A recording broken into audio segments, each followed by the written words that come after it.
Hi friends, আজকে দেখছি একটি রেসিপি, একদম শর্টকাট ঘরোয়া রেসিপি।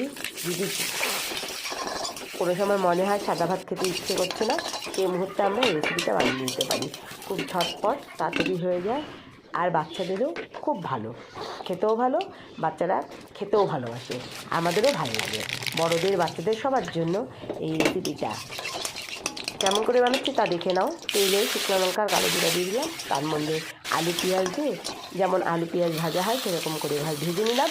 ভেজে নেওয়ার পরে তার মধ্যে আমরা সাদা ভাতটা দিয়ে দিলাম, একদম সাদা ভাত দিয়ে আলু ভাজার মধ্যে সাদা ভাতটা দিয়ে ভাতটাকে সুন্দর করে ভেজে নেবো। তোমরা দেখো, তারপরে এই রকম ভাজার পরে এটি যে খেতে কতটা টেস্টি হয় সেটা না জানলে, না বানিয়ে খেলে বুঝতে পারবে না। দেখে মনে হচ্ছে কেমন, কিন্তু এইখানে দেখো ভাতটা ভাজা হয়ে গেছে আলু পেঁয়াজ দিয়ে, আর এর উপর দিয়ে আমি ছড়িয়ে দেবো ডিম ঝুরা। এটা ডিম ঝুরা আমি করে রেখেছিলাম, সেটা ছড়িয়ে দেবো। তারপরে দেখবে এই রেসিপিটা কত সুস্বাদু হয়। আমরা তো প্রায় খেয়ে থাকি, তোমাদের সাথে আজকে শেয়ার করছি, তোমরাও বানিয়ে খেয়ে দেখবা কেমন হয়েছে। আর আমার এই রেসিপিটা যদি তোমাদের ভালো লাগে, তোমরা একটু কমেন্টসে জানাবা। টাটা।